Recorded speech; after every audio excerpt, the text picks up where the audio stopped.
இயேசு கிறிஸ்துவின் இன்ப இனிய நாமத்தில் வாழ்த்துகிறோம். இன்றைய வேத வசனம், தேவையானது ஒன்றே, மரியாள் தன்னை விட்டெடுபடாத நல்ல பங்கை தெரிந்து கொண்டாள் என்றார். லூக்கா 10:42. Today's Bible verse. But one thing is needed, and Mary has chosen that good part, which will not be taken away from her.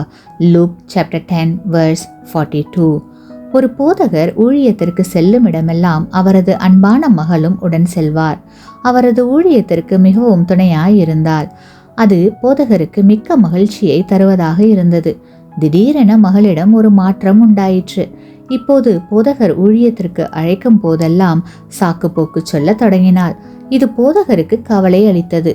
சில நாட்களுக்கு பிறகு போதகரின் பிறந்த நாள் வந்தது. பிறந்த நாள் அன்று அவருடைய மகள் தானே தயாரித்த அழகான சால்வையை பரிசாக அளித்தாள்.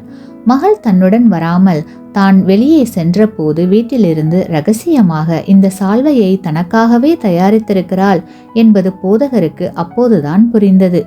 உடனே போதகர் தன் மகளை பார்த்து, மகளே, இந்த சால்வை எனக்கு மிகவும் பிடித்திருக்கிறது, மிக அழகாக இருக்கிறது, மிக்க நன்றி. இந்த சால்வையை கடையில் வாங்கிக் கொள்ளலாம்.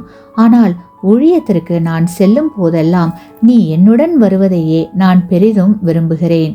நீ எப்போதும் என்னுடன் இருப்பதையே எனது மகிழ்ச்சியாகவும் விருப்பமாகவும் இருக்கிறது என்றார். எனக்கன்பான தேவனுடைய பிள்ளைகளே, ஆண்டவரும் முதலாவது அவரது பிரசன்னத்தில் இருக்கிற நமது உறவையே விரும்புகிறார். நாம் ஆண்டவருக்காக செய்யும் எல்லா பணிகளையும் விட அவரது பிரசன்னத்தில் இருப்பதே மிக முக்கியம். ஆண்டவர் பிரசன்னத்தில் இருப்பதை புறக்கணிக்கின்ற எந்த செயலும் ஆசீர்வாதம் அற்றதே. மார்த்தாள் ஆண்டவருக்காக உணவு சமைத்தாள். மரியாளோ ஆண்டவர் பாதத்தில் அமர்ந்து அவருடைய வார்த்தைகள் என்னும் உணவை அவருடன் உட்கொண்டாள். மரியாள் தன்னை விட்டு எடுபடாத நல்ல பங்கை தெரிந்து கொண்டாள். மரியாள் தெரிந்து கொண்டது நல்ல பங்கு. நாமும் தெரிந்து கொள்ள வேண்டியது நல்ல பங்கு. ஆண்டவர் பிரசன்னத்தை எப்போதும் நாடுவோம்.